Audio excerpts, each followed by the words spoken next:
And got to mention Ricky Gervais, who may or may not appear in the film.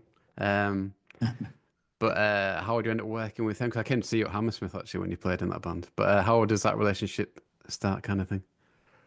Well, I met him. The first time I met him was when we were performing. We were performing Wire to Wire of our third album on the Jonathan Ross show, and he was a guest on there promoting, something extras or something, I think. And we were. I mean, obviously, we're all huge fans of Ricky Gervais, so I was very excited that I was sat next to Ricky Gervais, and we got chatting a little bit. We got on really well. He drew a massive he drew a massive knob on my arm. And I had my daughter with me at the time. She was probably about 6 months old, but he drew this massive knob. And then I went on and we played, and I had the big knob on my arm, and we just got on really well. And then I didn't see him for about 4 years, and then I bumped into him in literally in the street.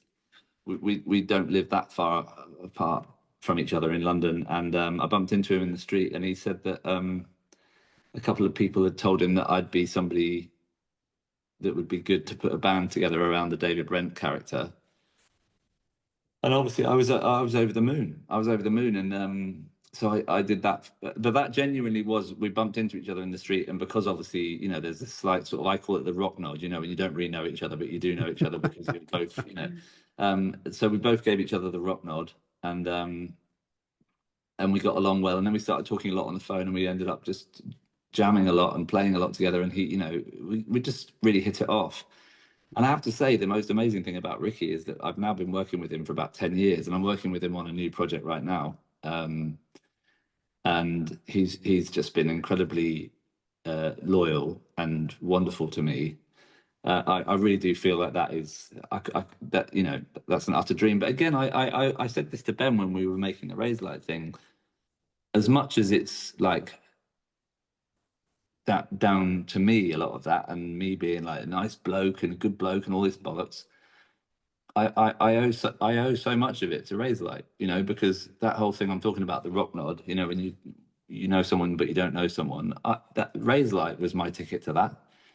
I wouldn't have been able to walk down the street and bump into Ricky Gervais and have a nice chat with him unless I had been in Razorlight. Do you know what I mean? So I will always feel indebted to Johnny and the band and what we've achieved together, because although I think I have gone on and done good things with it, I would never have had the opportunity to do that had we not been a band, and had I not enjoyed the success we had because of the things we did together. And so I will always say that I owe a hell of a lot to Johnny and the band. Yeah, yeah. I'd love to think Gervais sent that clip unprompted in the film, but Well, is he in the film? Is he? I can't remember. Is he in the film? well, I don't. It's a bit of a spoiler in it 'cause it's quite a little Well, hidden yeah. bit. Yeah.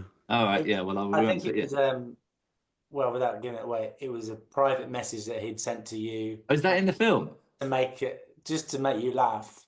Yeah. Yeah. Yeah. Because it's so brilliant. So In the bath. yeah. Is that in the film? Yeah. He had Ah, to, well, he had to, as with everything that's in the film, we had to clear it. get signed off and cleared.